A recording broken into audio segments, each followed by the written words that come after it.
She was mocked and humiliated on the farm for being poor and simple, but when she began caring for the sick grandfather everyone else had abandoned, something extraordinary happened. Can you imagine being so invisible to the eyes of the wealthy that no one notices the strength and immense heart you carry? But this story truly happened in May of 1952, deep in the countryside of Georgia, in the heart of the red clay backwoods. Before we continue this narrative, make sure to subscribe to the channel and hit that like button down below, because the ending of this story will surprise you in ways you never imagined. What Isabel discovered on that farm about the Pride family changed not only her destiny, but that of an entire community, and the love that blossomed there was so intense that no one saw it coming.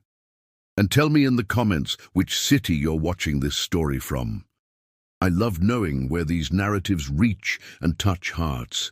The morning of May 12, 1952, dawned suffocatingly hot on the dirt road that sliced through the Georgia scrub like a red scar on the earth's dry skin. The sun was still rising on the horizon, but the heat was already pressing down on the air, making heat waves dance above the dusty ground. The sky was a blue so intense it hurt to look directly at it. There wasn't a single cloud to offer relief. The smell was of dry grass, scorched by the unforgiving sun, of hot red earth, of stagnant air with no promise of rain. Isabel Sanders walked slowly along the shoulder of the road, each step kicking up small clouds of dust that clung to her sweaty skin, her worn clothes, her hair pulled back in a simple bun. She was 24 years old, but the weariness in her shoulders and the serious expression on her face made her seem older.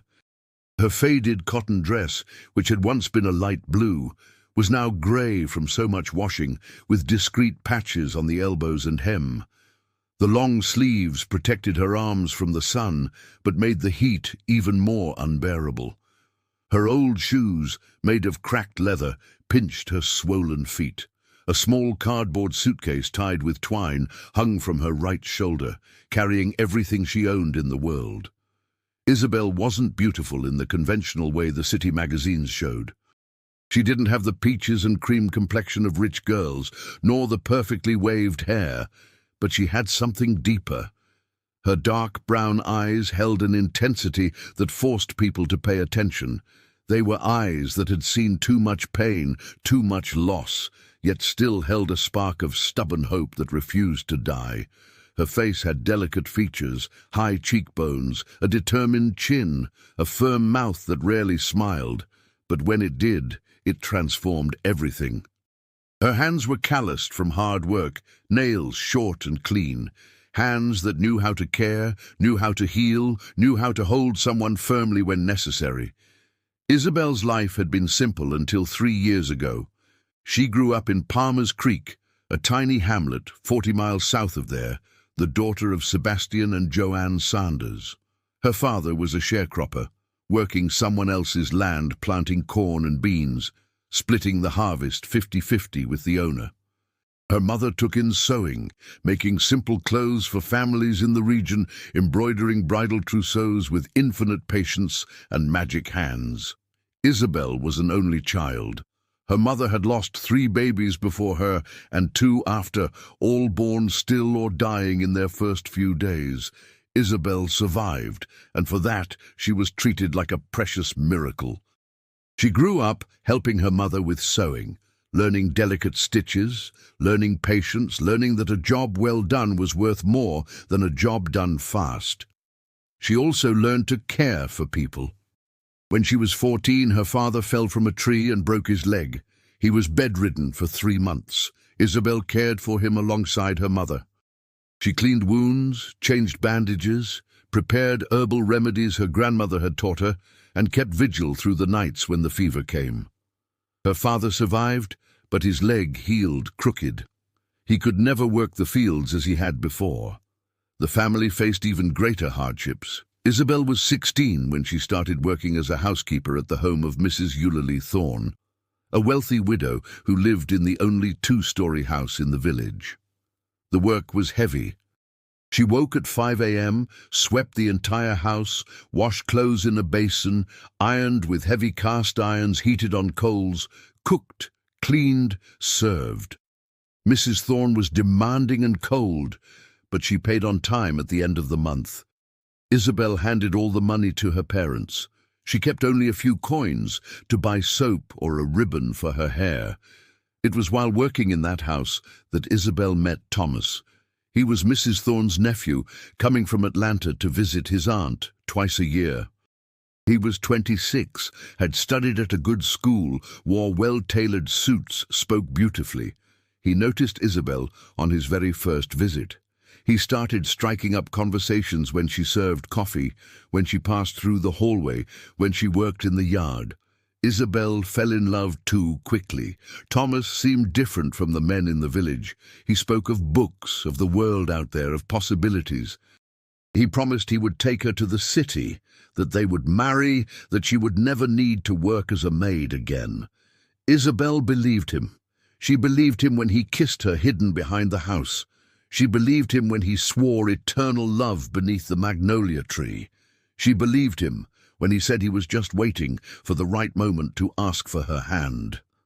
And when Thomas went back to the capital after his second visit, promising to return in 3 months for the wedding, Isabel waited. She waited with hope swelling in her chest, making plans, daydreaming. 3 months passed. Thomas didn't return.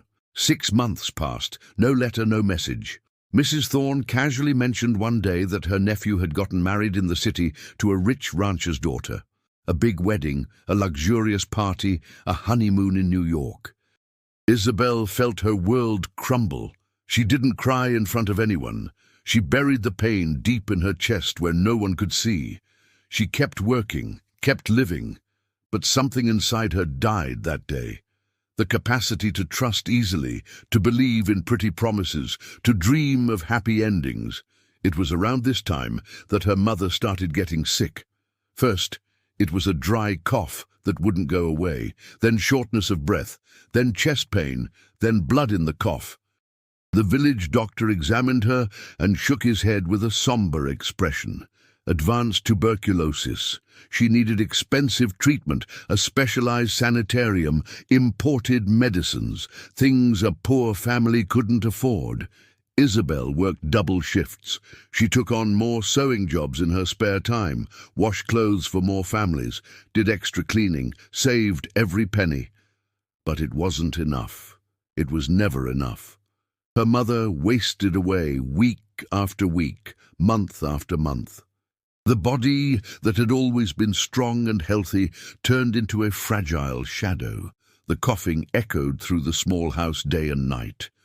Blood stained the handkerchiefs Isabel washed and washed, trying to erase the evidence of the disease stealing her mother's life inch by inch. Joanne Sanders died on a cold morning in June 1950, with Isabel holding her hand. Her last words were an apology for leaving her daughter alone, for not having the strength to continue. Isabel felt something break inside her at that moment. It wasn't a dramatic break with noise and shards. It was a silent, deep, definitive break. The feeling that she had lost the only person in the world who truly loved her unconditionally, without judgment, without expecting anything in return. Her father survived his wife by only 8 months. His heart simply stopped beating one night. Isabel woke up in the morning and found him cold in bed. He died in his sleep, they said, without pain. But Isabel knew the truth. He died of sadness, of loneliness, of not being able to live without the woman he had loved for 30 years. She was left alone at 22, an orphan, no siblings, no close family. Her paternal uncles had moved to another state years ago. Her mother's cousins were married with families of their own, with no space or desire to take in a poor relative. Isabel sold the few pieces of furniture her parents had, paid the debts that remained, kept 3 yellowing photographs, and her mother's silver cross. It was all that remained of an entire life. She continued working for Mrs. Thorne for another year. She lived in a tiny room at the back of the house, woke before the sun, slept when the moon was already high. She had no life beyond work. She had no real friends. The other maids in the village envied her for having a steady job in a rich person's house. The girls her age avoided her because she had no respectable family, because she had been fooled by a city man, because she carried an air of sadness that pushed away light conversation and easy laughter. It was in April of 1952 that everything changed again. Mrs. Thorne called Isabel into the parlour, an unusual gesture that immediately set off alarms in her head. The employer was sitting in the green velvet armchair, hands clasped in her lap, expression indecipherable. "Isabel," she began with a formal voice that didn't match the forced intimacy of years working together. "I need to communicate a decision. My son is returning from Atlanta to live here. He's bringing his wife and 3 children.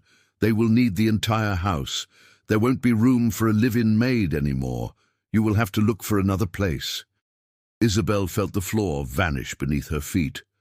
"But Mrs. Thorne," she started with a voice that tried to stay steady but came out trembling.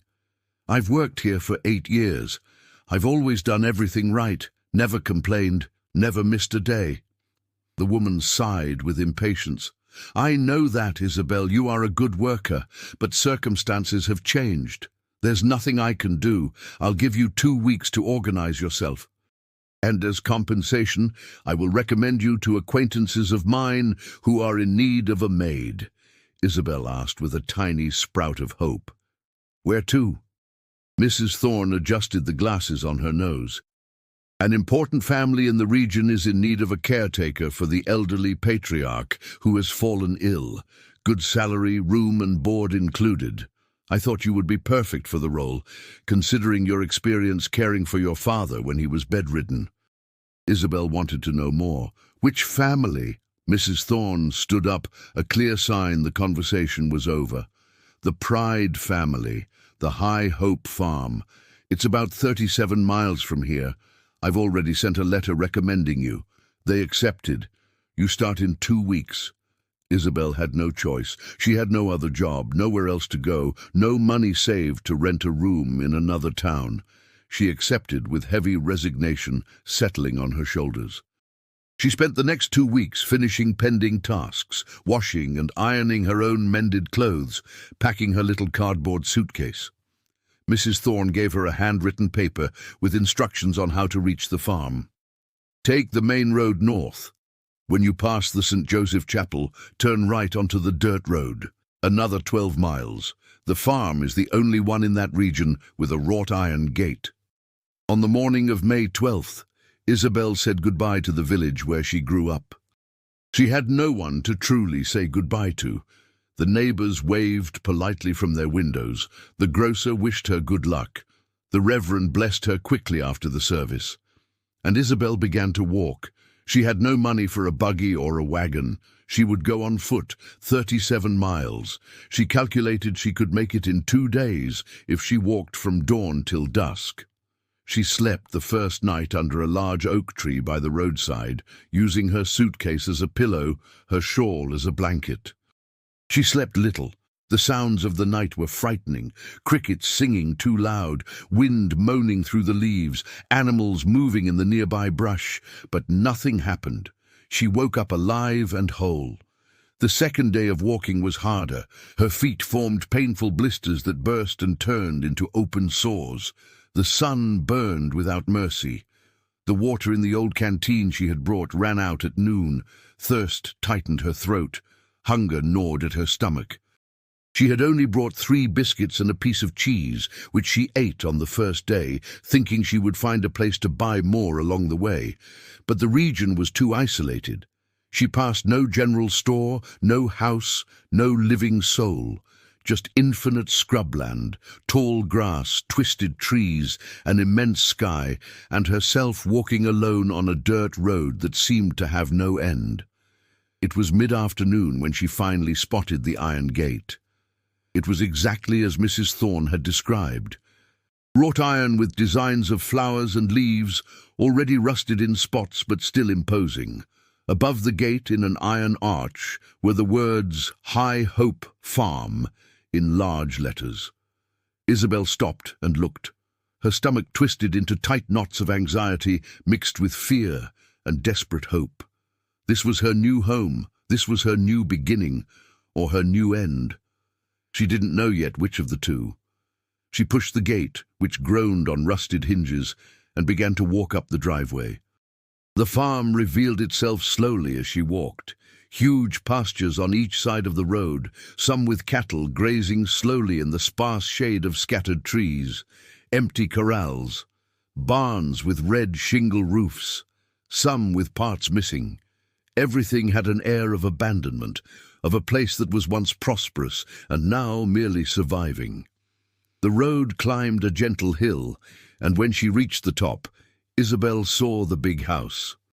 It was an old construction, the kind the cotton barons built in the last century. 2 stories, whitewashed walls peeling in some spots, tall windows with faded green shutters, some closed, others open, letting white curtains sway in the weak breeze. A wide veranda out front with wooden columns and its own roof. A front garden that must have been beautiful once, but was now overtaken by weeds, dry rose bushes, flower beds invaded by crabgrass. An atmosphere of sadness hung over everything like an invisible mist. Isabel climbed the 3 steps of the veranda. The wooden planks creaked under her feet. The main door was solid wood carved with geometric designs. Before she could knock, the door opened. A woman appeared in the entrance. She was about 55, tall and thin as a switch, grey hair pulled back in a bun so tight it pulled the skin at her temples. She wore solid black, a high-collared dress with long sleeves despite the infernal heat.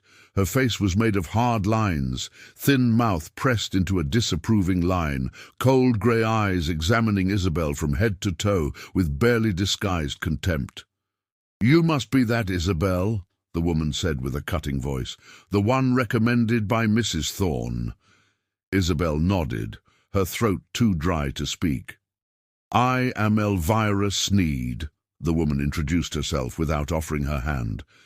"I have been the housekeeper of this home for 28 years. I manage all the staff, the entire domestic routine, the entire functioning of this property. You will report directly to me. Understood?" Isabel nodded again. "Understood, ma'am." Elvira gave a thin smile without humor. "Good, at least she knows her place. Come in. I'll show you where you'll sleep and where you'll work. Then I'll introduce you to Colonel Ezekiel." Isabel entered the house. The interior was even more impressive than the exterior. The entrance hall had a soaring ceiling, wide floors of dark hardwood, a broad staircase curving elegantly up to the 2nd floor. Antique rosewood furniture lined the walls. A crystal chandelier hung from the ceiling, half the bulbs burnt out, frames with portraits of serious people on the walls. Everything covered by a thin layer of dust, everything carrying the smell of mold and stalled time. Elvira walked fast, heels clicking loudly on the floor, without turning to see if Isabel was keeping up. They climbed the stairs. The 2nd-floor hallway had several closed doors. Elvira stopped at the last door on the left and opened it. "This is your room," she announced. Isabel entered a small room with a narrow single bed, a thin mattress, tightly stretched white sheets, an old wooden wardrobe, a small table with an oil lamp, a cross on the wall, a small window overlooking the back of the property. It was Spartan but clean. "You wake up at 5 a.m., Elvira began in a tone of someone reciting memorized rules. "Bathe, dress appropriately, go down to the kitchen. Mrs. Francis, the cook, will give you breakfast. At 6, you go up to Colonel Ezekiel's room. He wakes at 6:30. You help him get up, wash, dress, have the coffee you bring on a tray. Then you stay with him all day. Tend to his needs, give him his medicine at the right times, keep him company. Read to him if he asks, help him walk if he wants to take a turn on the veranda. Lunch and dinner you serve in his room. He doesn't come down anymore. His legs are weak. Only after he sleeps at 9 p.m. are you free to rest. Any questions?" Isabel had hundreds of questions but asked only one. "What is the Colonel's illness?" Elvira looked at her with an expression that suggested she found the question impertinent. The colonel had a stroke a year ago. It left his left side weak. He walks with difficulty. His memory sometimes fails. His temperament has changed. He became grumpy, difficult, rude. His children couldn't handle caring for him. That's why they hired you. Isabel registered the information. And the family. Elvira sighed with impatience. The colonel had 3 children. 2 died. The one remaining, Reginald, lives in Atlanta and rarely visits. His grandson, Raphael, lives there too. Comes even less. You won't have to deal with family. Only with the colonel and me. Elvira turned to leave, but stopped and looked back. One more thing. Don't delude yourself thinking you'll be treated like part of the family. You are hired help. You have a specific function. Don't meddle where you aren't called. Don't ask questions. Don't snoop. Do your job, and that's it. The last caretaker lasted only 3 weeks, couldn't handle the colonel's temper, and ran off in the middle of the night. I hope you are stronger. Isabel lifted her chin. I am, ma'am. Mrs. Sneed smiled again, that smile without warmth. We shall see. She left and closed the door with unnecessary force. Isabel stood alone in the tiny room, her heart beating out of rhythm, hands trembling slightly. She sat on the narrow bed, felt the thin mattress under her tired thighs, heard the heavy silence of the big house, and asked herself what kind of place she had come to. But she had no choice, no place to return to. This was her life now. Caring for a sick and grumpy old man on an isolated farm, under the watchful eye of a housekeeper who already hated her before even knowing her properly. Isabel took off her shoes, lay on the bed without taking off her dress, and closed her eyes. Tomorrow it would begin. Tomorrow she would meet Colonel Ezekiel Pride. Tomorrow her new life would truly start.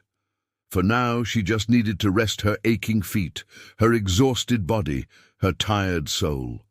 She slept deeply for the first time in weeks, cradled by the oppressive silence of High Hope Farm. Dawn came too fast. Isabel woke with the first crow of the rooster echoing from the yard. For a moment she didn't know where she was. The room was dark, unfamiliar, smelled different. Then memory returned. The farm, the housekeeper, the sick colonel. She got up quickly, lit the oil lamp with still sleepy hands, washed her face in the basin of cold water someone had left on the small table during the night without her hearing. She put on the only clean dress she had, pinned her hair in a tight bun, looked at herself in the small cracked mirror on the wall. Her eyes had dark circles underneath. Her face seemed too pale, but there was no time for vanity. She went down the stairs looking for the kitchen.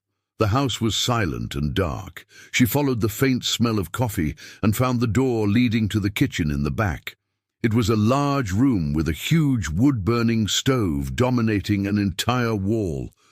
A middle-aged woman, short and plump, was stirring something in a large pot. She turned when she heard Isabel enter and smiled. "Ah, you must be the new girl. Isabel, I'm Francis the cook. Come, sit here. I'll get you some coffee and biscuits with butter. You must be starving." The unexpected kindness almost made Isabel cry. She sat on the wooden chair near the large table and accepted the plate Francis placed in front of her. The coffee was hot and strong, the biscuit fresh, butter melting. Isabel ate slowly, savoring it, feeling strength return to her body. Francis sat on the other side and drank her own coffee. "Is it your first time working as a caretaker?" Isabel shook her head. "I cared for my father when he was sick, and my mother before she died." Francis nodded with understanding. "Then you know it's not easy work. Colonel Ezekiel is much worse than he admits. The stroke affected more than his body. It affected his head, too. He gets confused sometimes, curses, throws things, cries with rage for not being able to do things himself." The last 2 caretakers ran off. One took a glass to the face. The other endured him shouting for 3 days and gave up. Isabel swallowed the last piece of biscuit. "I will do the best I can." Francis touched her hand across the table. "I know you will. You have the look of a strong girl. I'll just give you one piece of advice. Don't mind Mrs. Sneed. She is hard on everyone, but especially on young women. She's envious, I reckon. Never married, never had a life of her own, gave everything to this house. And now that the house is falling to pieces and the family has forgotten the Colonel, she gets bitter. But deep down she isn't evil, just unhappy." Isabel thanked her for the advice and stood up. Francis pointed to the tray, already prepared with coffee, bread, jam, cutlery arranged. "Take this to the Colonel.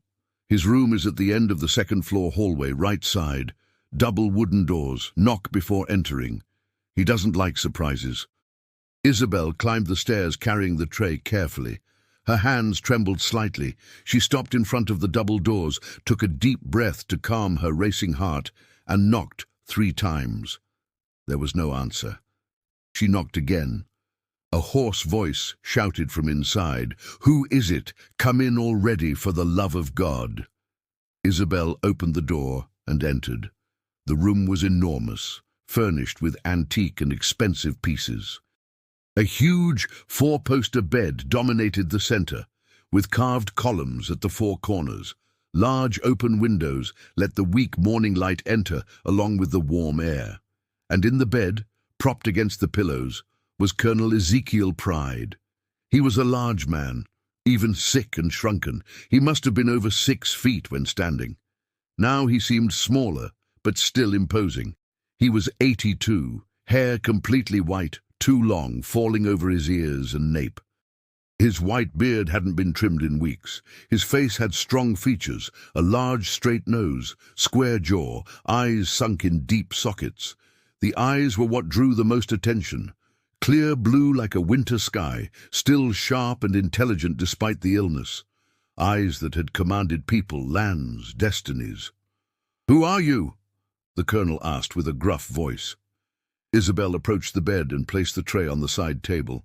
"I am Isabel Sanders, Colonel. I came to care for you." The old man huffed. "Another caretaker? How many have come? 3, 4?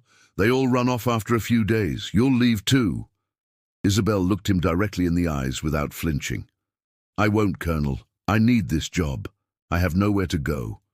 So I'm going to stay and do the best I can." Ezekiel studied her for a long moment in silence. His blue eyes scanned her face, her upright posture, her calloused hands, her simple dress. "You're poor," he observed bluntly. Isabel nodded. "Yes, I am." "And honest?" he asked. Isabel didn't hesitate. "I am." Ezekiel gave something that almost looked like a smile. "At least you're direct. You don't put on airs. I like that. So let's see if you can handle it. Help me sit up straight. These damn pillows slip and I can't move properly on my own." Isabel approached and with care helped him sit more upright, adjusting the pillows behind his back. She noticed how the left side of his body hung inert, how his left arm was bent in his lap without movement, how his left leg lay crooked under the covers. The stroke had stolen half his body. It must be humiliating for a man who had been powerful. The Colonel caught her looking. "Yeah," he observed with bitterness. "I'm half paralyzed. Can't even clean myself. Need a strange woman helping me even to use the chamber pot. That's how the powerful end up, girl. Remember that." Isabel poured coffee into a cup and offered it to him. The Colonel took it with his right hand, which trembled slightly. He drank slowly. Isabel waited in silence. When he finished, she offered the bread with jam. He ate half and pushed the plate away. "I don't want any more. Leave me in peace now." Isabel collected the tray. "I'll be back in an hour to give you your medicine and help you wash, sir." The Colonel mumbled something unintelligible and turned his face to the window. Thus the days began. Isabel woke before the sun, cared for the Colonel from the moment he opened his eyes until the moment he slept. It was hard and exhausting work. She helped him wash, dress, use the pot, walk when he wanted to take a stumbling turn on the veranda. She gave the medicines at the right times, read old newspapers when he asked, stayed silent when he wanted silence. The colonel tested her in the first few days. He threw a glass of water on the floor on purpose to see if she would complain. Isabel just cleaned it up without saying anything. He shouted insults when she took too long bringing lunch. Isabel listened in silence and didn't talk back. He refused to bathe for 3 days straight. Isabel simply said he could stay dirty if he wanted, but the smell was getting strong, and she was going to open all the windows. The colonel looked at her with surprise, then laughed for the first time and agreed to bathe. Gradually, in the small spaces between practical care, conversations began. The colonel told her about the farm, how prosperous it had been, about the times they planted cotton and raised cattle, when he had 50 hands working, when the big house hosted parties and balls.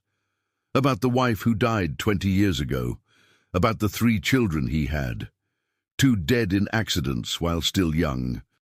Only Reginald survived, but lived in the capital and rarely came to visit. Isabel listened more than she spoke, asked the right questions at the right times, showed genuine interest.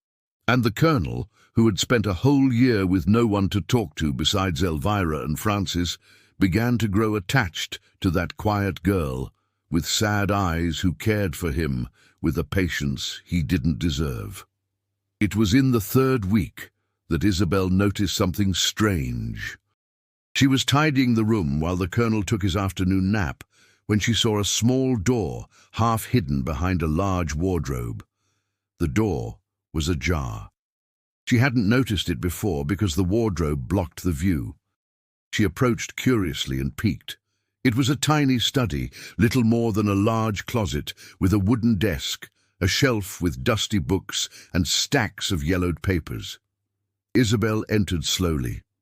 The smell of old paper and dry ink filled her nose. The papers on the desk were old contracts, receipts, farm documents, but underneath everything, in a drawer that was slightly open, she saw a large envelope of thick paper sealed with red wax. She picked up the envelope carefully. Written on the front in shaky handwriting was, "Last will and testament to be opened only after my death, Ezekiel Pride." Isabel's heart raced. A will that no one knew existed, hidden in an office no one used. Should she tell someone? Mrs. Sneed? The family? Or should she leave it where it was? She stood holding the envelope, feeling its weight in her hands, feeling the greater weight of the decision. That was when she heard a voice behind her. "What are you doing there?" Isabel spun around, startled. Colonel Ezekiel was standing in the doorway of the study, leaning on his cane, looking at her and at the envelope in her hands, with an expression impossible to read. And in that moment, Isabel realized she had just discovered something that would change everything, something the family couldn't know, something dangerous. The question was, what would she do now? The silence that fell between Isabel and Colonel Ezekiel lasted only seconds, but seemed like an eternity. She held the sealed envelope, hands trembling slightly, heart beating so hard she felt her pulse throbbing in her temples. His eyes, blue as ice, were fixed on her with an intensity that made the air feel heavier. Isabel opened her mouth to explain, to apologize, to say anything that would break that dangerous moment. But before she could form a word, the colonel raised his right hand in a gesture for silence. "Close the door," he ordered with a low, urgent voice. Isabel obeyed, closing the door of the small study. The sound of the latch clicking echoed too loudly in the tight space. Ezekiel staggered to the chair behind the desk and sat with effort, his cane slipping and hitting the floor with a dry clatter.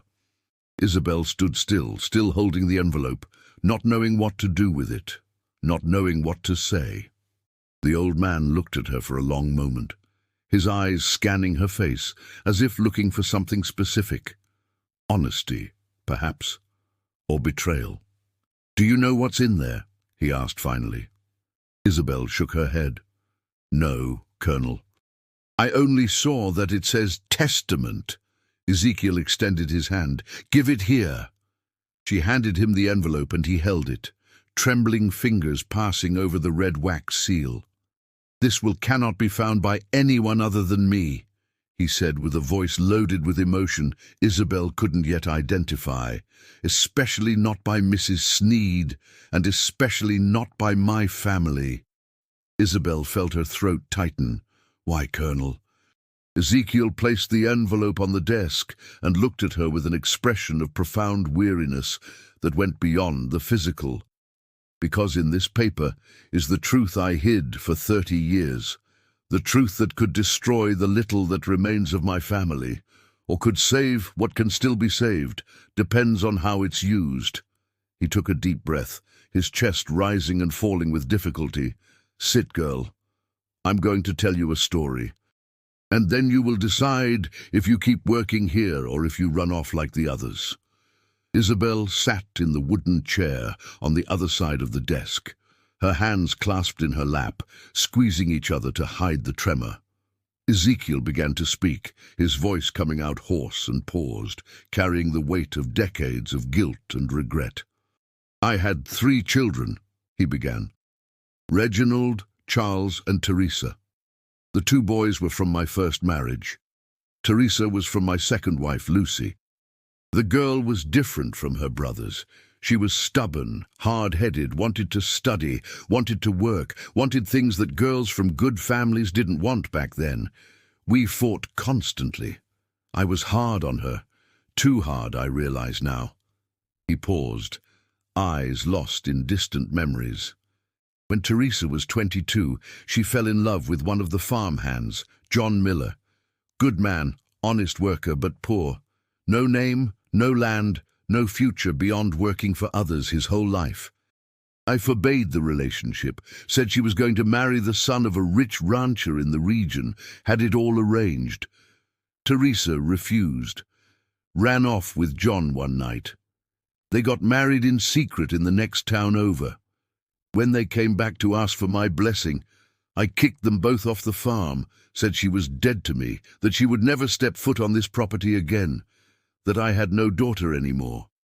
His voice cracked slightly, and he had to stop to control his emotion.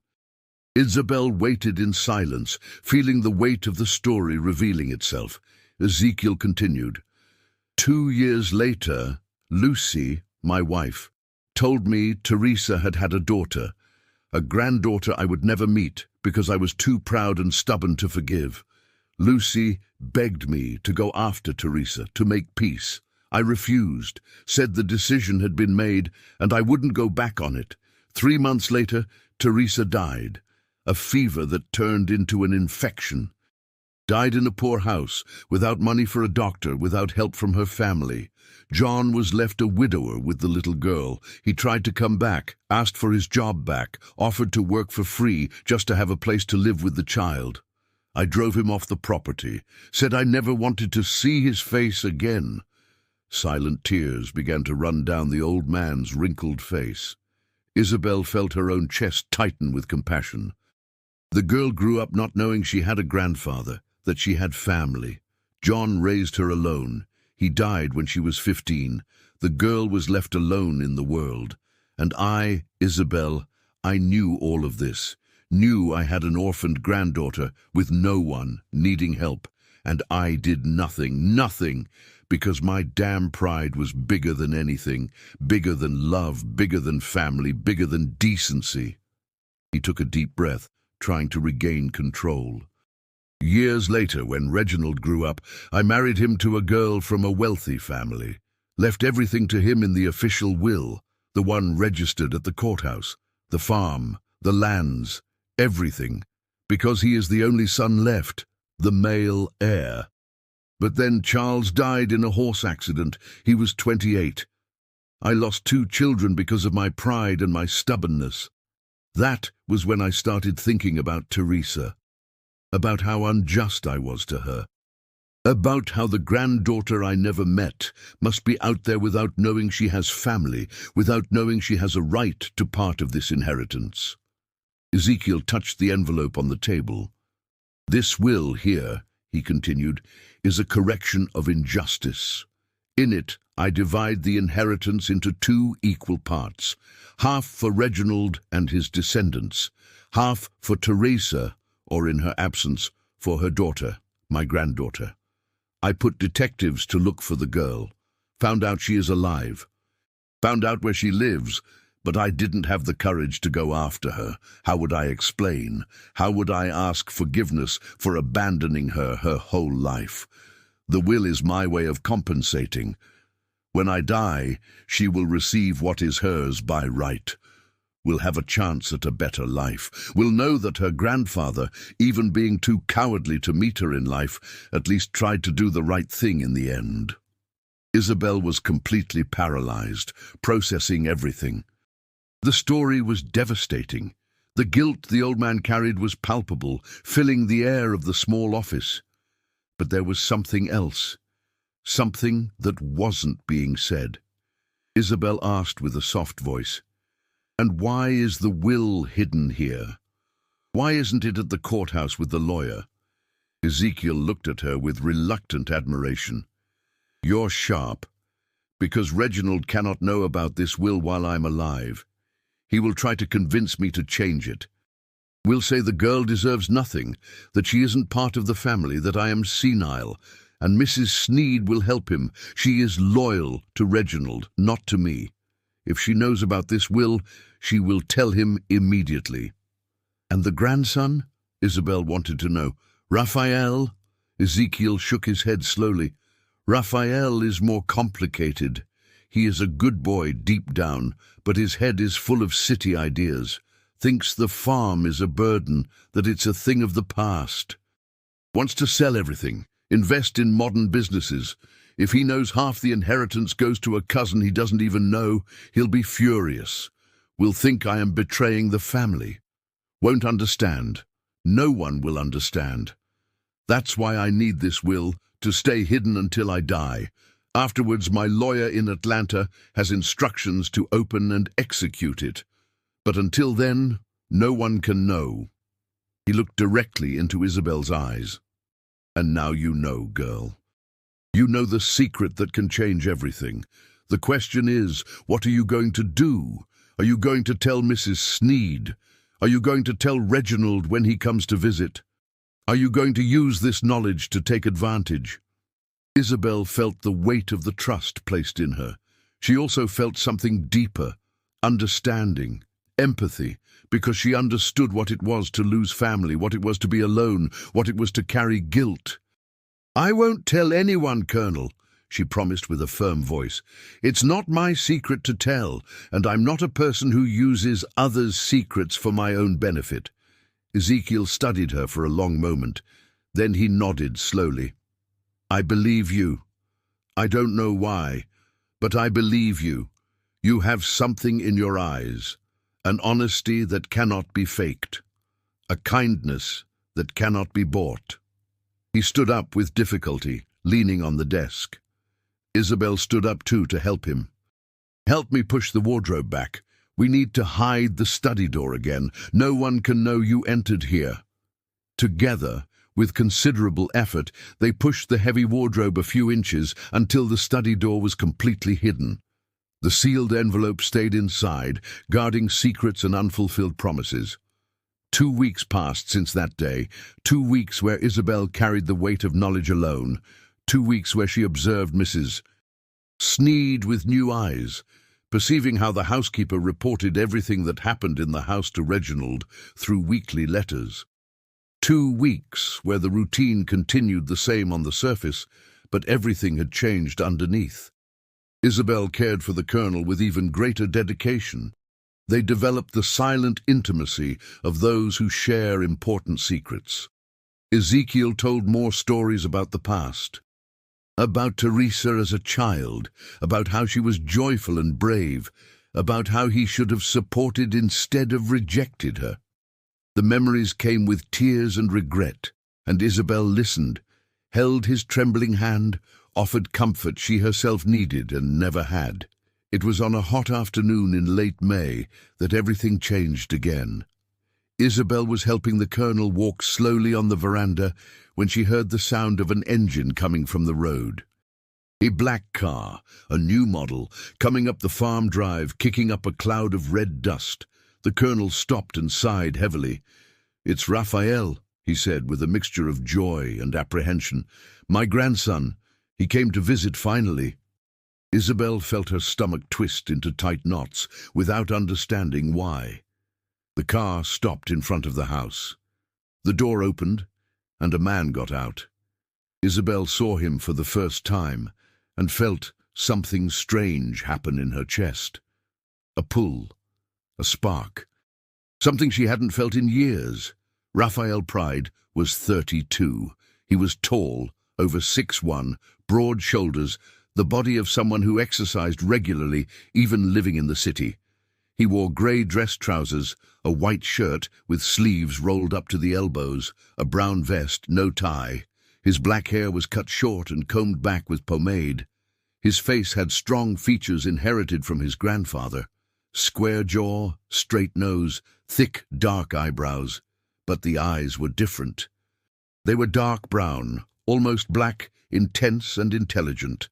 They were the eyes of a man who had seen the world beyond the backwoods, who had a formal education, who had ambitions beyond a cattle ranch. Raphael climbed the steps of the veranda with decided strides. "Grandfather," he greeted, his voice deep and grave, modulated by years of good schooling. "How are you?" Ezekiel opened a genuine smile, the first Isabel had seen since she started working there. "Raphael, my boy. What a good surprise. I wasn't expecting you." The two hugged, Raphael careful with his grandfather's fragile body. Then he pulled away, and his eyes finally landed on Isabel. The expression changed, curiosity mixed with something harder to identify. "And who is the young lady?" he asked, his voice polite, but with a touch of coldness. Ezekiel placed his hand on Isabel's shoulder with an almost paternal gesture. "This is Isabel Sanders, my new caretaker. She's been here almost a month. She's the best I've ever had, patient, dedicated, doesn't complain about my tantrums." Raphael looked Isabel up and down, evaluating. His gaze lingered on her old shoes, the simple mended dress, her calloused hands, before returning to her face. "Isabel," he repeated as if testing the name. "Pleasure to meet you. I am Raphael Pride, the colonel's grandson." Isabel gave a small curtsy. "The pleasure is mine, Mr. Pride." His smile was courteous, but without warmth. "I am sure my grandfather is in good hands." But the words sounded hollow, like a necessary formality without real conviction. Mrs. Sneed appeared at the veranda door in that moment, smiling in a way Isabel had never seen. "Mr. Raphael," she exclaimed with a voice loaded with genuine pleasure, "what a joy to see you. It's been so long. I received your letter saying you would come. I prepared the usual room." Raphael turned his attention to the housekeeper. "Thank you, Mrs. Sneed. I'll be staying a week. I need to check how the farm administration is going and discuss some matters with my grandfather." Elvira's eyes shined. "A whole week. Wonderful.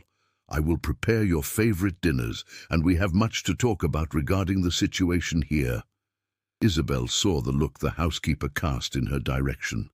It was a look of barely disguised triumph. Something was happening. Something Isabel didn't understand yet, but which set off alarms in her head. Raphael helped his grandfather sit in the rocking chair on the veranda. "Grandpa, I need to speak with you about business, but it can be later. First, let me freshen up from the trip." Ezekiel nodded. Go. Isabel, stay here with me a bit. I want to watch the sunset." Raphael went into the house, followed by Elvira, who was already talking rapidly about who knows what, in a voice too low for Isabel to hear. She was left alone with the colonel on the veranda. The old man looked at the horizon where the sun was beginning to descend, tinting the sky orange and pink. "Raphael grew up well," he said with a voice full of pride mixed with sadness. "Studied at an expensive college, got a degree in business, works at a big company in Atlanta, has a brilliant future, But he lost connection with this place, doesn't see value in the land, in tradition, in roots, only sees numbers and business opportunities. Isabel asked carefully. And what does he want to do with the farm? Ezekiel sighed heavily. Wants to sell, has mentioned it several times, says it makes no sense to keep a property losing money when he could sell and invest the money in something profitable. He doesn't understand that this farm is more than a business. It's history, it's family, it's everything I built in my life. Isabel felt her chest tighten with compassion. And will you let him sell? The old man shook his head. While I'm alive, this farm will not be sold. But after I die, with the will divided between Reginald and Teresa's granddaughter, maybe they decide to sell and split the money. I can't control what happens after my death. I can only try to do the right thing while I still have time. Dinner that night was different from all the others. For the first time since Isabel arrived, the colonel went down to dine in the large dining room. Raphael insisted, said he wanted to dine as a family like in the old days. Francis prepared a special meal, roast chicken with potatoes, fresh tomatoes from the garden, fluffy rice, and black-eyed peas with ham. The long table was set with a white cloth, fine porcelain plates, polished silver cutlery. Raphael sat at the head. Ezekiel sat to his right. Elvira sat to his left. And Isabel, after hesitating, sat beside the colonel only because he asked, "If you are enjoying this story, leave your like and share with someone who needs to believe in second chances and the power of true love that arises in the most unexpected moments." The meal began in constrained silence. Raphael ate with the refined manners of the city. Ezekiel ate slowly, using only his right hand, the left inert in his lap. Elvira ate little, more interested in observing everything. Isabel barely touched the food. Her stomach churned with anxiety. It was Raphael who finally broke the silence. "Grandfather," he began with a carefully neutral voice, "I spoke with the accountant this week. The farm's financial situation is worse than I imagined. No cotton production, not enough cattle, only expenses rising. It isn't sustainable."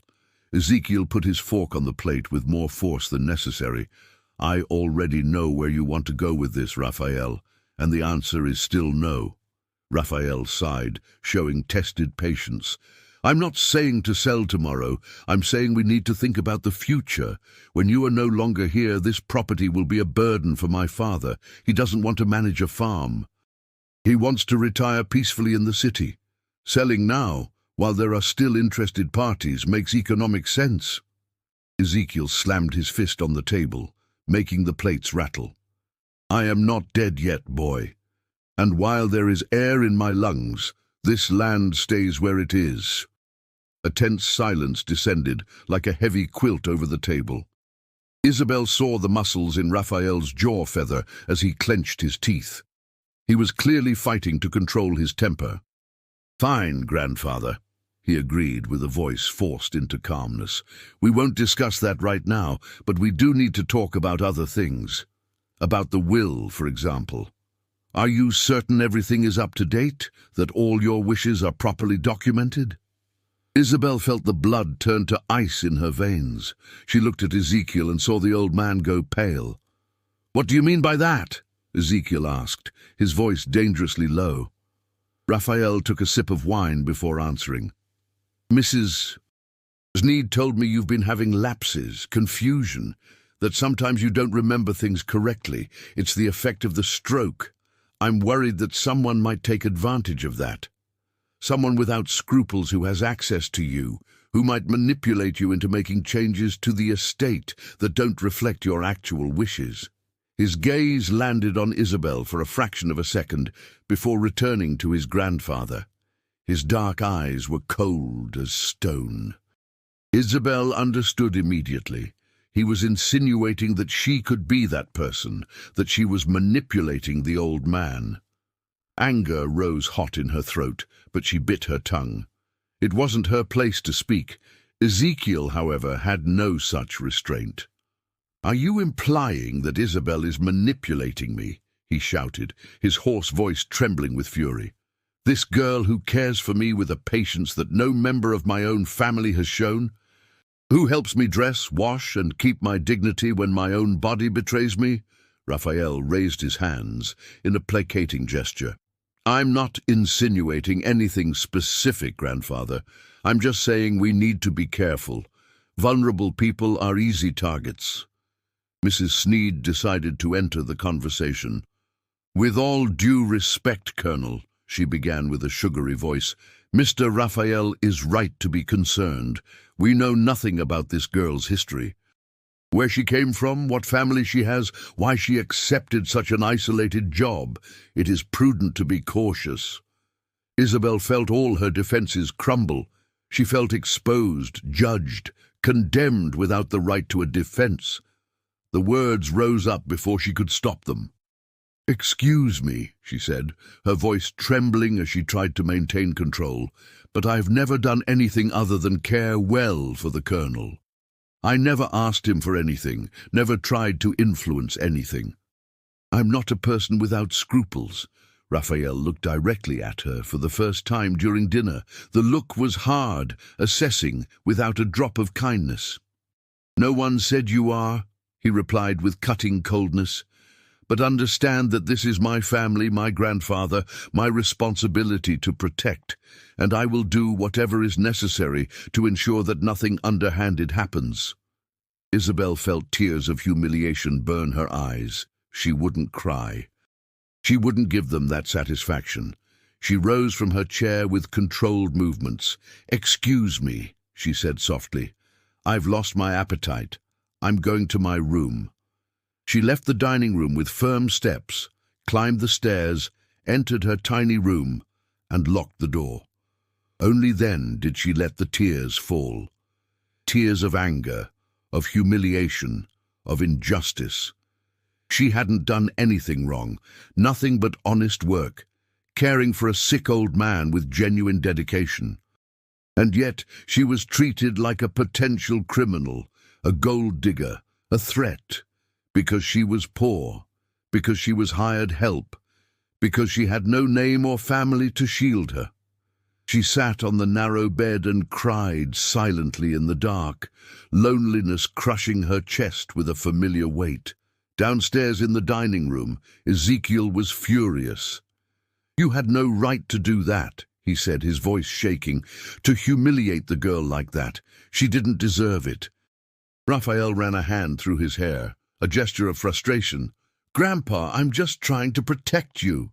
"Protect me from what?" the old man shouted. "From someone who actually cares? From someone who stays here day and night when my own family abandons me? When was the last time you came to visit, Raphael? 3 months ago? 4?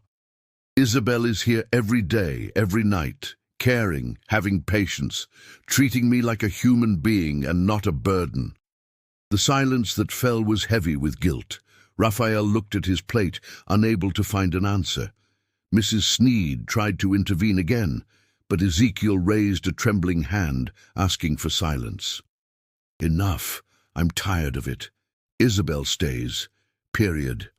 Anyone who tries to create problems for her will deal with me. Understood?" Raphael nodded slowly. "Understood, grandfather." The old man stood up with difficulty. "I'm going to my room. I'm tired. And Raphael," he added, stopping at the door, "if you really care about this family, start paying attention to what actually matters. It isn't money or property. It's people. The people who stay when everything else falls apart." Ezekiel climbed the stairs slowly, leaning on the banister with every step. He went to Isabel's room and knocked on the door. "Isabel," he called softly. "Open the door, please." Isabel wiped her tears quickly and opened it. The colonel entered and sat on the small chair. "I am sorry for what happened downstairs," he said, his voice full of genuine sadness. "It wasn't fair to you. Raphael is afraid of losing control, afraid of change, afraid of the future. When people are afraid, they attack, but that doesn't justify cruelty." Isabel sat on the bed. I'm not trying to steal anything, Colonel.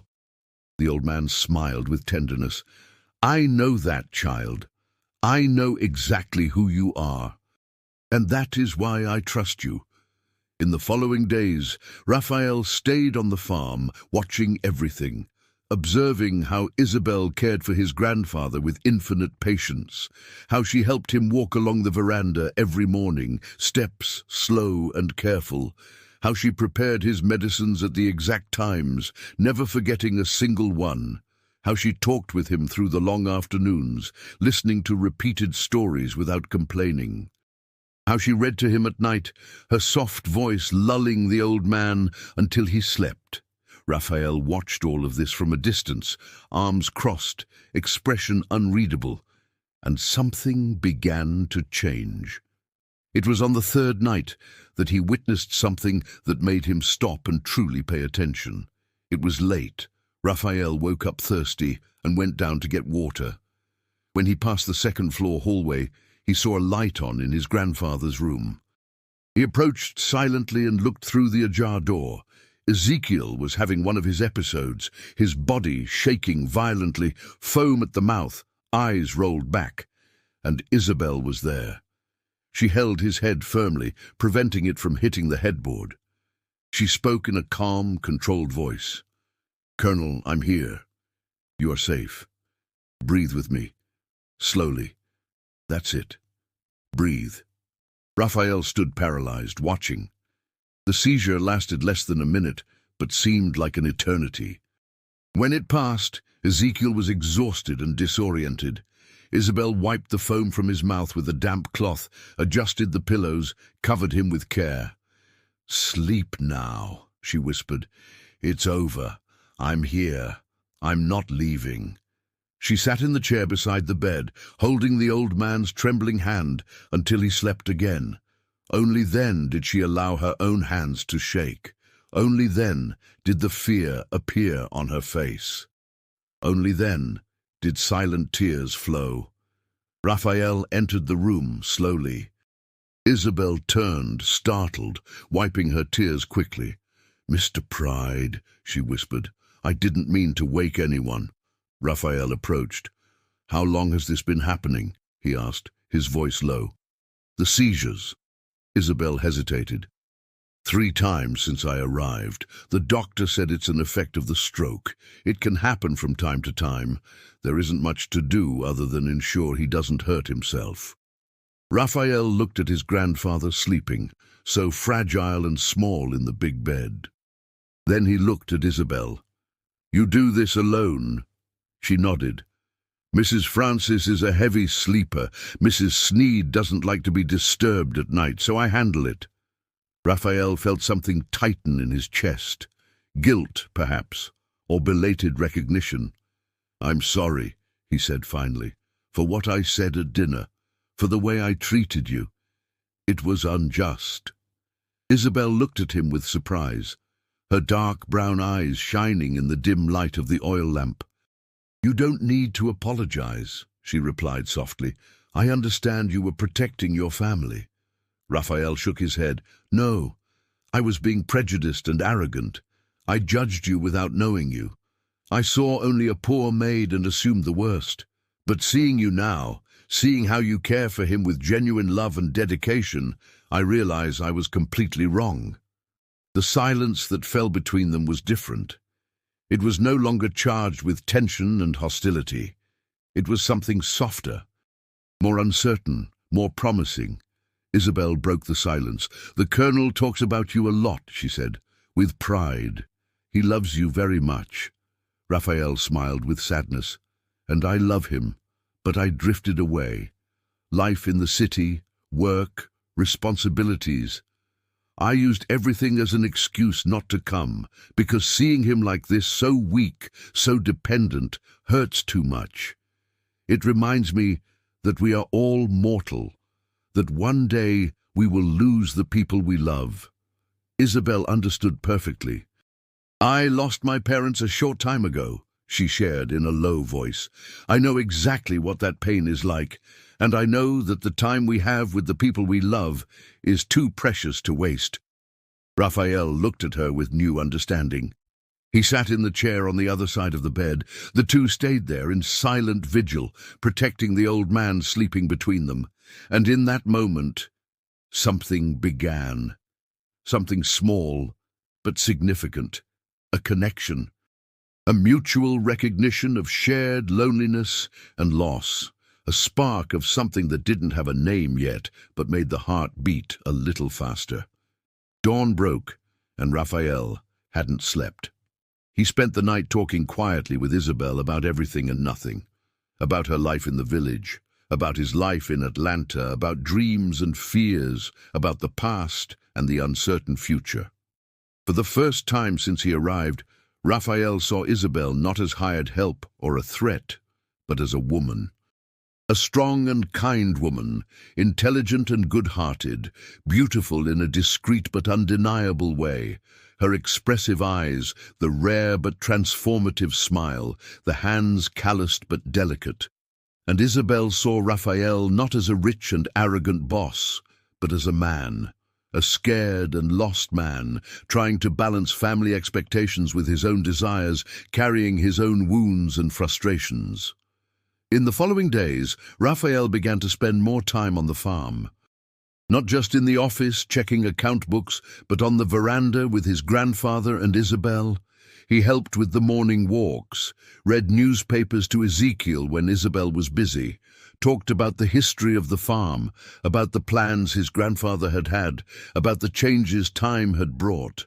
And he watched Isabel, watched how she prepared a special tea when the colonel was in pain, how she hummed softly while tidying the room, how she treated everyone with respect, from the simplest farmhand to the wealthy grandson, how she possessed a natural dignity that didn't depend on expensive clothes or formal education. Raphael started noticing details, how the morning sun illuminated her face in a special way, how she bit her lower lip when concentrated, how her eyes sparkled when the colonel told a funny story, how her hands were firm but gentle when helping his grandfather. And he began to feel something he hadn't felt in a long time, attraction, desire, but more than that, admiration, respect, the beginning of something deeper and scarier.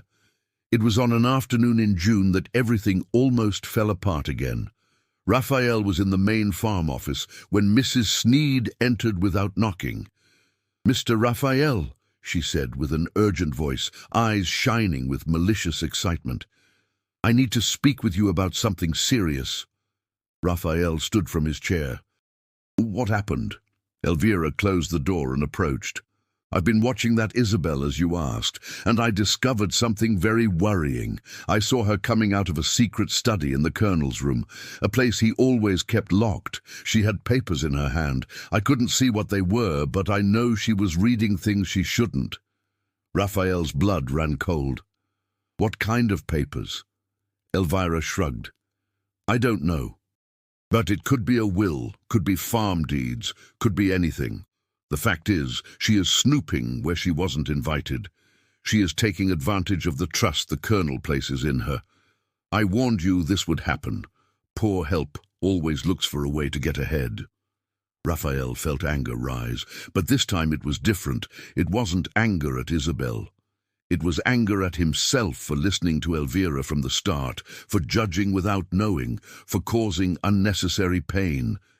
"Thank you for the information, Mrs. Sneed," he said with a controlled voice. "I will investigate personally."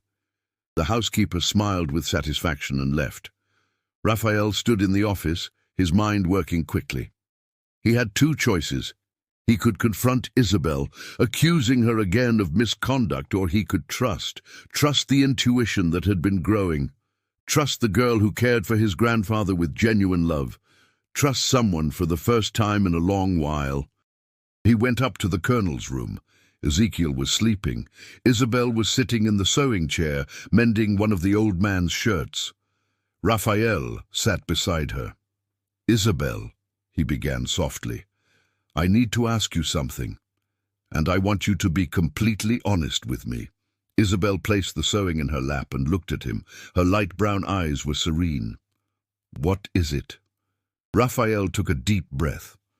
Have you been in my grandfather's secret study? Did you see papers you shouldn't have seen? The silence that fell was tense. Isabel could lie, could deny it. It would be easy.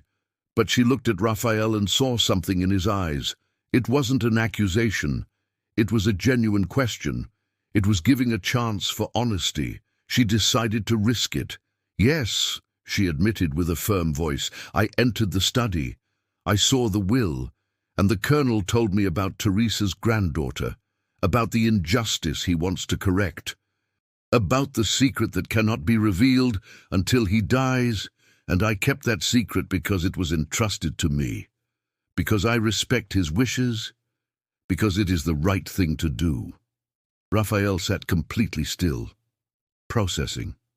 Teresa's granddaughter, he repeated slowly. There is a will dividing the inheritance. Everything made sense now. Why his grandfather kept such secrecy. Why he was so protective of Isabel. Why he had been so vehement against any suggestion of changes. Isabel waited for the explosion, waited for anger, accusations, demands. But what came was different. Raphael took her hand. The touch was warm, firm, surprising.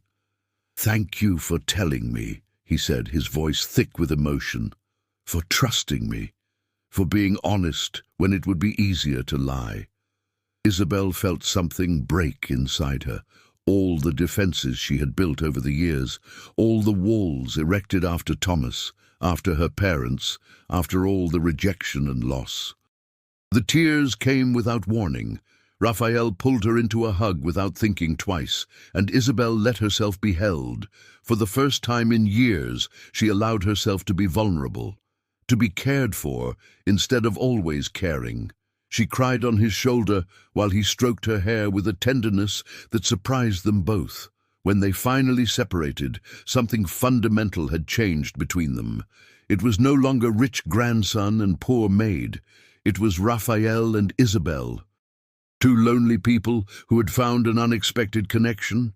Two people beginning to understand that perhaps they didn't need to be alone, that perhaps there was a possibility of something more, something frightening and wonderful, something neither was prepared for, but both were beginning to desire. Love was blooming, slow and inevitable, as spring after a long, cold winter. And it all started there, in that room where a sick old man slept, where secrets were shared, where two wounded hearts began to heal together. The days that followed that embrace in the dim light of the bedroom brought a subtle but profound shift. Raphael didn't return to Atlanta when his planned week was up. He sent a telegram to the office saying he needed more time at the farm, urgent family matters. The truth was more complex and terrifying. He couldn't leave. He couldn't pull himself away from Isabel, from his grandfather, from that house that suddenly seemed less like a ghost of the past and more like a possibility for the future. Mornings acquired a new routine. Raphael woke early and had coffee with Isabel in the kitchen before she went up to care for the colonel. They talked about plans for the day, about small, unimportant things, but their gazes lingered longer than necessary. Fingers brushed accidentally when reaching for the same cup. Smiles came easier. Francis watched it all with the silent wisdom of someone who has lived long enough to recognize love being born, and smiled while she stirred the pots on the stove. Raphael began to help Isabel with the colonel more actively. He carried his grandfather when he needed to go downstairs, kept them company while Isabel prepared the medicines, read newspapers aloud while she changed the bedsheets. They worked side by side with the natural synchronicity of partners, not strangers. Ezekiel watched the two with sharp eyes and smiled secretly. He saw what was happening, and he approved completely. It was on an afternoon in early July that the colonel called Raphael for a private conversation. Isabel left the room discreetly, closing the door behind her.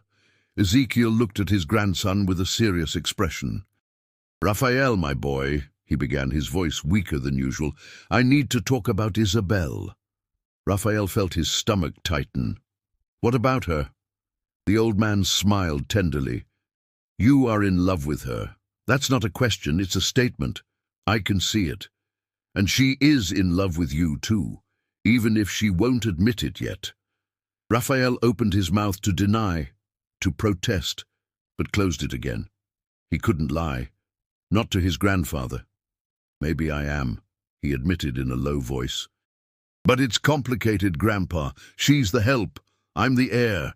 People will talk. They'll say she took advantage, that she manipulated things. Ezekiel slapped his good hand on the bed with surprising force. Let people talk, he shouted with a passion he hadn't shown in years. What does it matter what they think? Are you going to let prejudice and pride destroy a chance at happiness like I did with Teresa? Are you going to repeat my damn mistakes? A heavy silence fell. Raphael felt his grandfather's words pierce deep.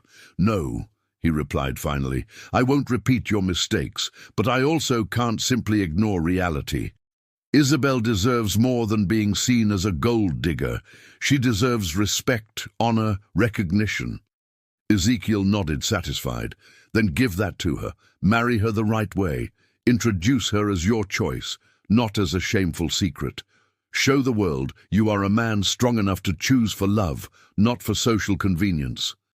Raphael felt something expand in his chest. Hope mixed with fear, desire mixed with responsibility. But before he could answer, the door opened abruptly. Mrs. Sneed entered with an expression of barely disguised triumph. Mr. Raphael, she announced with a loud and clear voice, your father has just arrived, and he is very interested in talking about the administration of the property and certain irregularities we discovered. Raphael felt his blood run cold. His father. Reginald Pride. That could only mean trouble.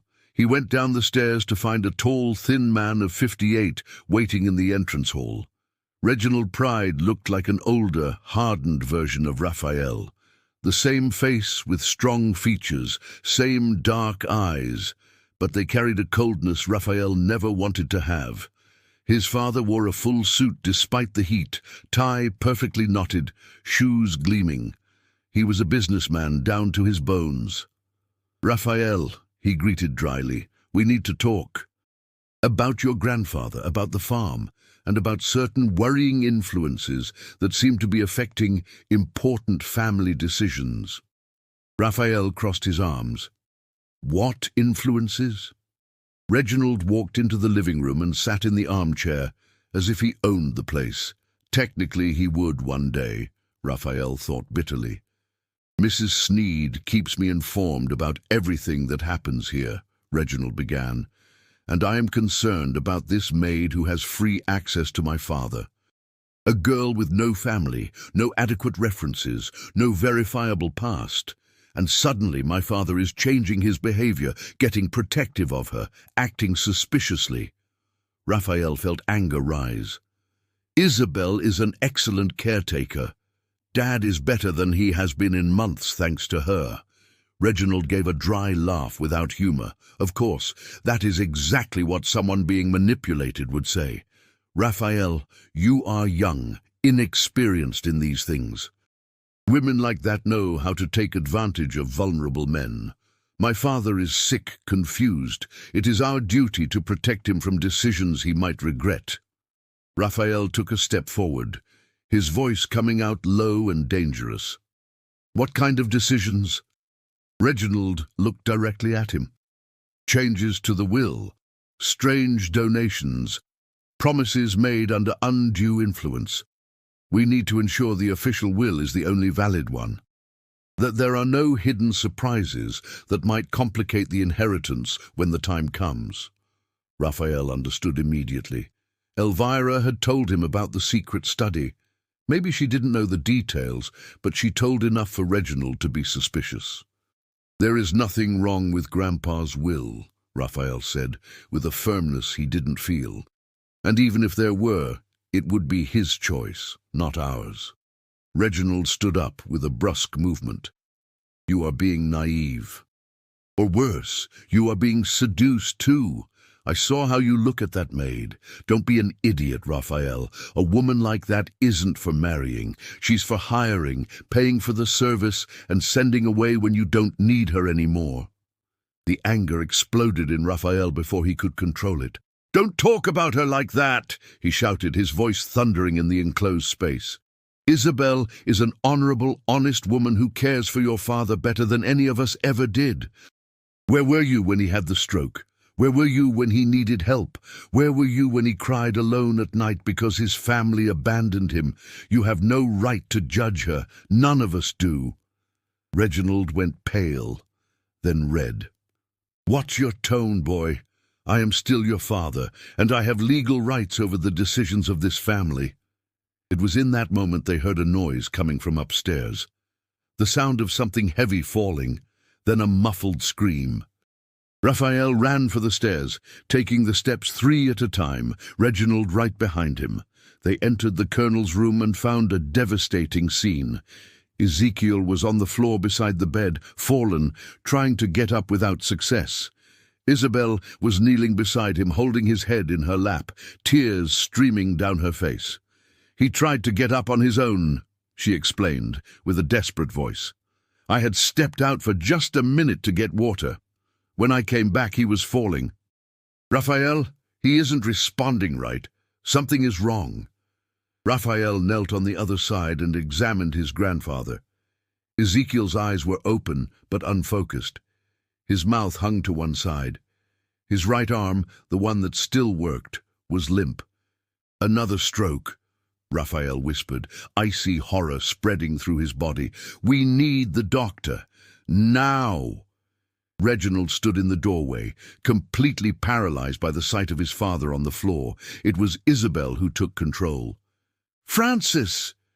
she shouted, her voice cutting through the panic. "Send Mr. Mason to fetch Dr. Henry in town. Fast!"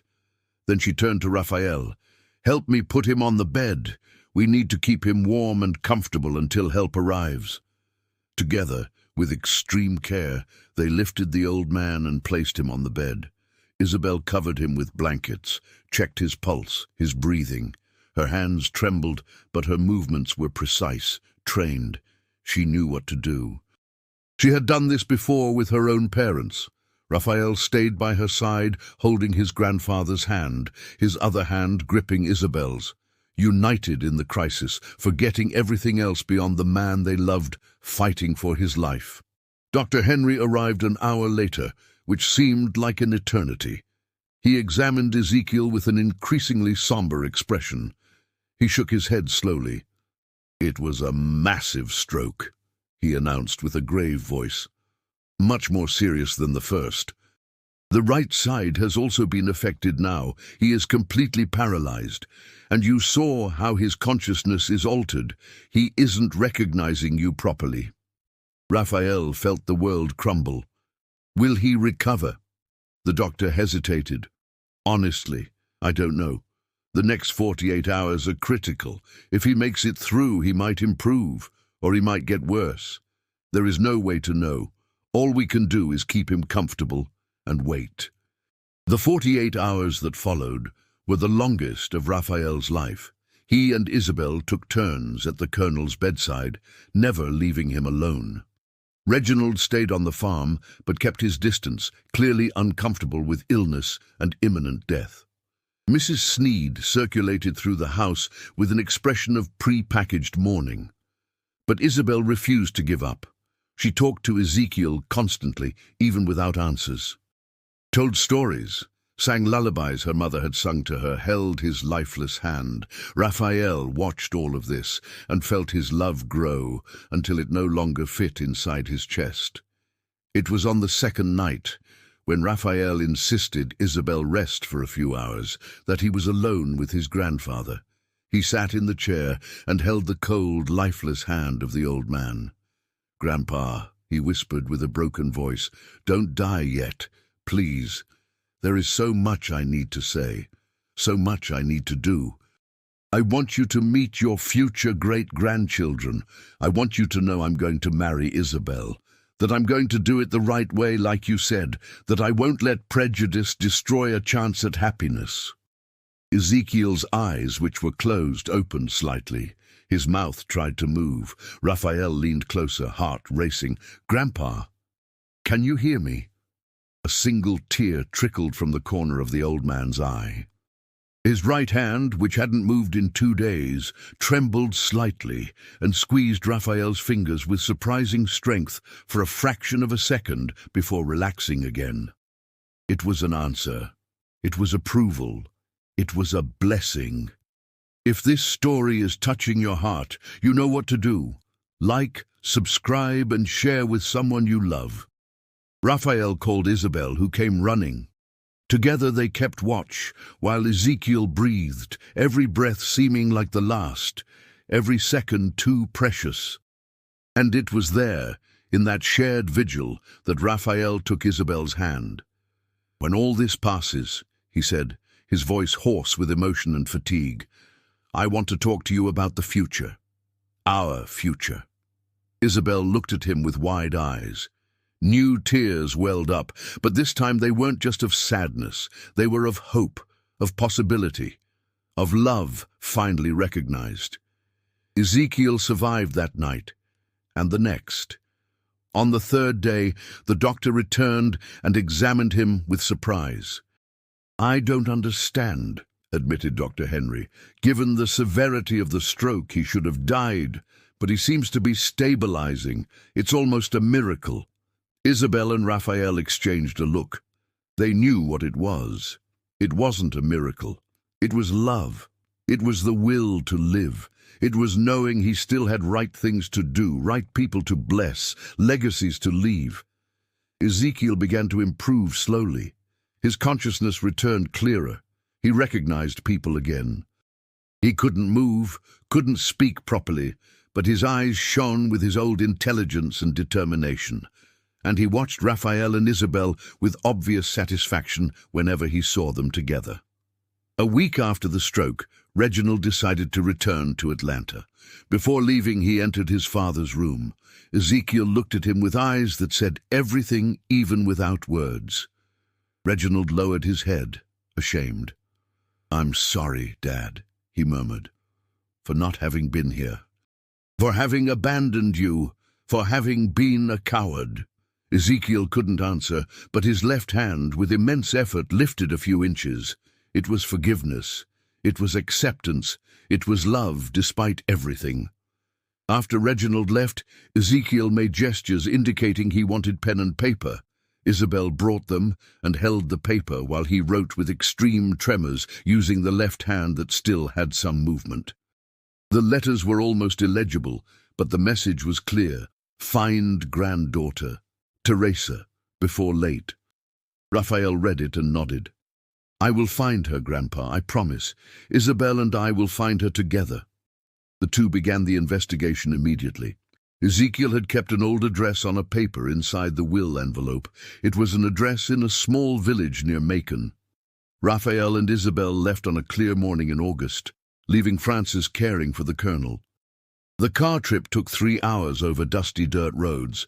They arrived at the village named on the paper, Cedar Creek. They asked at the church, at the general store, in the square.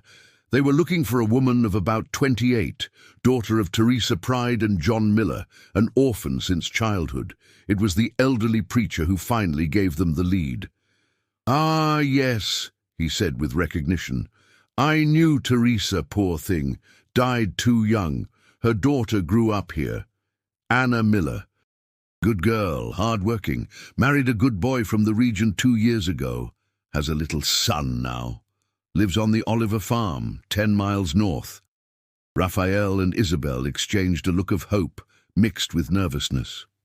They found the farm following the preacher's directions. It was a modest property, well kept, with a cornfield and a large vegetable garden. They knocked on the door, and a young woman answered. She was about 28, light brown hair tied in a ponytail, face with delicate features, eyes that were exactly like Ezekiel's, clear blue like a winter sky. Raphael felt his heart squeeze. He had found her, the lost granddaughter, Anna. "Can I help you?" she asked with a polite but cautious voice. Raphael took off his hat. My name is Raphael Pride. Does that name mean anything to you, ma'am? Anna went very pale. Pride, she repeated with a trembling voice. That was my mother's maiden name, Teresa Pride, before she married my father and was kicked out of the family. Raphael nodded. Teresa was my aunt. Ezekiel Pride is my grandfather. And your grandfather too. Anna took a step back, hand flying to her chest. My grandfather. But he rejected me before I was even born. Didn't want to know about me. Why come looking now? Isabel took a step forward. Because he realized he made a terrible mistake, she explained with a soft voice full of compassion. Because he wants to correct it before he dies. Because he loves you, even having never met you. And because you deserve to know you have family, that you have a place in this world, that you aren't alone. Tears began to stream down Anna's face. Family, she whispered as if testing a strange word. Then she invited them in. They spent the afternoon talking. Anna told them about growing up without a mother, without family, other than a father who did the best he could before dying, about working since childhood, about marrying a good man who loved her, about a little one-year-old son who was the joy of her life. Raphael told her about Ezekiel, about the regret he carried, about the will that guaranteed half the inheritance to her. Anna listened to everything in silence, processing, emotions passing over her face like waves. In the end, she asked the only thing that mattered. Does he want to meet me, now, even after all this time? Raphael nodded. More than anything, but it needs to be soon. He is very sick, doesn't have much time. Anna looked at her husband who was sitting nearby holding her hand. He nodded encouragingly. Anna turned to Raphael. I'll go. I want to meet my grandfather. I want him to meet my son. I want to hear from him why he did what he did. And if possible, I want to forgive. Because carrying anger for what I didn't have won't bring my mother back, but meeting the family I still have might bring peace. They returned to High Hope Farm 3 days later. Anna came with her husband and little son. When the car stopped in front of the house, Isabel saw Anna look at the property with wide eyes. My mother grew up here, she murmured with admiration and pain mixed together, played in these gardens, ran through these halls, and was sent away as if she was worth nothing. Raphael touched her shoulder gently. But you are here now, and you will be received as you should have always been, as family. They went up to Ezekiel's room. The old man was awake, lying in bed, eyes fixed on the door as if he knew who was coming. When Anna entered carrying her son in her arms, Ezekiel made a strangled sound in his throat. Tears began to run down his wrinkled face. Anna approached slowly, uncertain. "Grandpa?" she said, her voice shaking. "It's me, Anna, your granddaughter, Teresa's daughter." Ezekiel tried to speak but couldn't. He just cried, silent sobs shaking his paralyzed body. Anna sat on the edge of the bed and carefully placed his hand in hers. Isabel put the pen and paper in his left hand. Ezekiel wrote with trembling letters, "Forgive, mistake, love." Anna read it, and her own tears came. "I love you too, Grandpa," she whispered, "and I forgive you. My mother would forgive too." She was like that, heart too big to hold a grudge. The reconciliation of that afternoon was a moment of deep healing. Anna showed her son to Ezekiel. "This is Jackson," she introduced, "your great-grandson." She placed the baby near his grandfather. Jackson, curious, touched the old man's wrinkled face with a small, chubby hand. Ezekiel made sounds that could be laughter or crying or both. The joy in his eyes was unmistakable. Raphael and Isabel watched everything embracing, tears running down both their faces. A miracle was happening. A broken family was being reassembled. Old mistakes were being forgiven. Love was defeating pride. Ezekiel lived 6 more weeks after that reunion. 6 weeks where Anna visited almost every day, bringing Jackson, telling him about her life. hearing stories about Teresa that Francis and other old staff remembered. 6 weeks, where Raphael finally had the courage to ask Isabel to marry him properly. He knelt on the veranda at sunset, offered a simple ring that had belonged to his grandmother, and asked if she accepted to be his wife. Isabel said yes, with a voice choked with emotion, and they kissed as the sun went down, tinting everything in gold. Ezekiel witnessed the engagement from his room. Raphael took Isabel there to show the ring. "Grandpa," he announced with pride and joy, "Isabel agreed to marry me. We're going to do it the right way. Church, family, everything, and we want your blessing." Ezekiel wrote with a tremor, "Happy, finally, right." Then he took Isabel's hand and Raphael's and placed one over the other. It was a blessing, it was approval, it was the joy of seeing his own mistakes not being repeated by the next generation. It was on a quiet morning in September that Ezekiel Pride passed away. He simply stopped breathing while he slept, Isabel sitting by his side as always. She sensed the change immediately, the different stillness, the absence of struggle. She touched his face and felt it still warm but lifeless. "Colonel," she whispered with tears flowing, "rest now. You did what you needed to do, corrected what needed correcting. You can go in peace."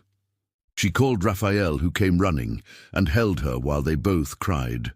Cried for the loss, but also for the gratitude. Gratitude for having had time, for having made peace, for having known love even at the end. The funeral was large. The entire community came. Farmers from neighboring properties, workers who had served Ezekiel over the years, people from the village who remembered him from times of prosperity. Reginald came from Atlanta, bringing his wife. Anna and her family came, and Isabel and Raphael stood side by side through it all, united in grief and love. Mrs. Sneed, surprisingly, approached Isabel after the burial. "I judged you wrong," the housekeeper said with a hard but honest voice. "Thought you were a gold digger, but I saw how you cared for him, how you loved him when family didn't love enough. You deserve respect for that, and I wish you happiness with Mr. Raphael." Isabel thanked her with grace, understanding that for a woman like Elvira, that was a full apology. The reading of the will happened a week later. The lawyer from Atlanta came with both wills, the official one and the secret one. Reginald was shocked to discover the existence of the second. Anna was equally shocked to discover she would inherit half the farm. "I don't want to take anything from you all," she protested, looking at Reginald and Raphael. "I already have a good life. I don't need a farm." Reginald, to everyone's surprise, shook his head. "No, Dad was right. You deserve this. It is yours by right. Your mother was treated unjustly. This is a necessary correction. Accept it." Raphael had an idea then. "What if we transform the farm into something different?" he proposed, looking at everyone gathered. "Not sell, but also not keep as a deficit private property. What if we created a cooperative or a community center, something that helps the whole region? We can share profits among the family, but also invest in a rural school, health clinic, programs for needy children. We would honor Grandpa's memory by doing good for the community." Anna and Reginald exchanged a look and a nod. It was a good idea. It was the right idea. Raphael and Isabel's wedding happened 3 months later in December. It was a simple ceremony in the village church, but beautiful. Isabel wore a white dress she sewed herself with Francis's help, simple but elegant, with delicate lace on the bodice and a flowing skirt. Raphael wore a dark suit, navy blue tie, and couldn't stop smiling. Anna was the matron of honor. Reginald was Raphael's best man. The church was full, not just with rich ranchers, but with simple folk from the region. Farm workers, staff, people Isabel had always treated with kindness. The ceremony was moving. The Reverend spoke about love that transcends class about forgiveness that heals wounds, about family that is chosen and not just inherited. When Raphael and Isabel kissed as husband and wife, the church exploded in applause, and Isabel, the mocked maid who had arrived at that farm months ago with nothing but a cardboard suitcase and a bruised heart, was now Isabel Pride, wife, partner, equal, deeply and publicly loved. The transformation was complete.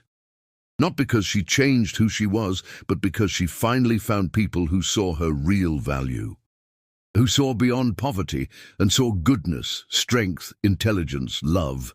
The reception was at the farm, of course. In the previous weeks, Raphael, Isabel, and Anna had worked to transform the abandoned front garden of the house. They cleared the weeds, pruned the rose bushes that surprisingly still lived under neglect, planted new flowers, fixed stone paths. The garden came back to life as Ezekiel would have wanted. The party happened there, with long tables under big oak trees, simple but plentiful food, prepared by Francis and women from the village, fiddle and banjo music, dancing and laughter under a starry sky. Raphael and Isabel danced the first dance under everyone's gaze. He held her as if she were a precious treasure. She looked at him as if he were a miracle. "I love you," he whispered in her ear as they turned slowly. "I loved you since that night I saw you caring for Grandpa during his seizure. I saw your strength, your kindness, and I knew I had found the woman I looked for my whole life without knowing." Isabel felt tears of happiness fill her eyes. "I love you too," she whispered back. "You gave me not just a home and a name, but you gave me back the capacity to trust, to dream, to believe I deserve to be loved." The years that followed were of transformation and growth. High Hope Farm became a thriving community center. Part of the land was converted into a rural school, serving children from neighboring farms. Another part became a health clinic with a doctor who came twice a week from the city. The big house was partially transformed into a library and training center for young farmers to learn new and sustainable techniques. The farm finally had life again, purpose, joy. Raphael discovered that managing a social project gave more satisfaction than any urban business. He divided his time between Atlanta, where he kept a small office, and the farm, where his heart truly was. Isabel assumed the role of coordinator of community programs. She had a natural gift for working with people, for identifying needs, for creating practical solutions. She was loved and respected by all, not as the rich boss's wife, but as a leader in her own right, with a voice and authority earned through genuine work and dedication. Anna and her family became an active part too. Her husband helped with land management. She herself gave sewing classes to girls in the region, teaching a trade that could generate income. Jackson grew up playing with cousins who soon came, because Isabel and Raphael had 3 children in the following years. Ezekiel, named in honor of the grandfather, was born first. Then Teresa, in honor of the aunt they never met, but whose story changed everything. And finally, John, in honor of Anna's father. The children grew up on the farm, running through the same halls where Teresa had run decades before. But unlike Teresa, they grew up knowing they were loved unconditionally. That family was about loyalty and love, not about pride and appearances. They grew up seeing parents work side by side with employees, treating everyone with equal respect. They grew up learning that a person's value isn't in a bank account, but in character, kindness, integrity. Mrs. Sneed remained at the farm until she passed away at 70. In her last years, she surprisingly became almost a substitute grandmother to the children. Her hardness softened with time and love around her. Francis continued cooking for years, eventually teaching recipes to Isabel and the girls when they grew up. Mr. Mason worked until 80, when he finally retired to a small cottage Raphael and Isabel built, especially for him on the property. 5 years had passed since Ezekiel's death. Raphael was on the veranda of the big house, rocking in the same chair where his grandfather used to sit. Isabel came out of the house bringing hot coffee. She sat in the chair beside him. The sun was rising, tinting the backwoods in gold and pink. "Are you thinking of him?" she asked softly. Raphael nodded. "I think of him every day, of what he taught, of his mistakes I try not to repeat, of the love he had, but didn't know how to show until it was too late." Isabel took his hand. "But he showed it in the end. That is what matters. It is never too late to do the right thing." Raphael squeezed her hand.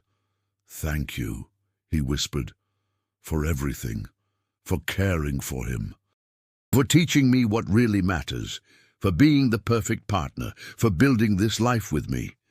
Isabel smiled, that transformative smile that still made his heart race. "You saved me too," she reminded him. "When I arrived here, I was broken, hopeless, just surviving. You gave me love, respect, purpose, gave me back my life." The two sat in comfortable silence, hands intertwined, watching a new day dawn over lands that were now a true home. The story of Isabel, the mocked maid who transformed a broken family through tireless love and dedication, became a legend in the region. People told of the poor girl who arrived with nothing and changed everything, not through manipulation or cunning, but through genuine kindness and silent strength. They told of the rich grandson who had the courage to choose love over prejudice, of the grandfather who corrected mistakes even on his deathbed, of a family that healed through forgiveness. And in the small chapel they built on the property, in honor of Ezekiel, there was a simple plaque that summed it all up. "It is never too late to do the right thing. It is never too late to love. It is never too late to forgive." Words that Ezekiel Pride had learned too late, but which he taught to following generations through the transformative example of his final decisions. Isabel and Raphael grew old together on that farm, saw children grow and marry, met grandchildren, continued working for the community, expanding programs, helping families, building a legacy of practical and tangible love. And when they were very old, sitting on that same veranda watching the sunset, Isabel sometimes remembered the scared girl who arrived there with a cardboard suitcase, not knowing she was about to discover not just a home, but a destiny. Not just a job, but a calling. Not just a boss, but the love of her life. The farm that seemed like an end revealed itself to be a beginning. The place where she was mocked became the place where she was crowned. And the story that began with humiliation ended with triumph of the sweetest kind, the triumph of true love, of kindness rewarded, of hope realized against all odds.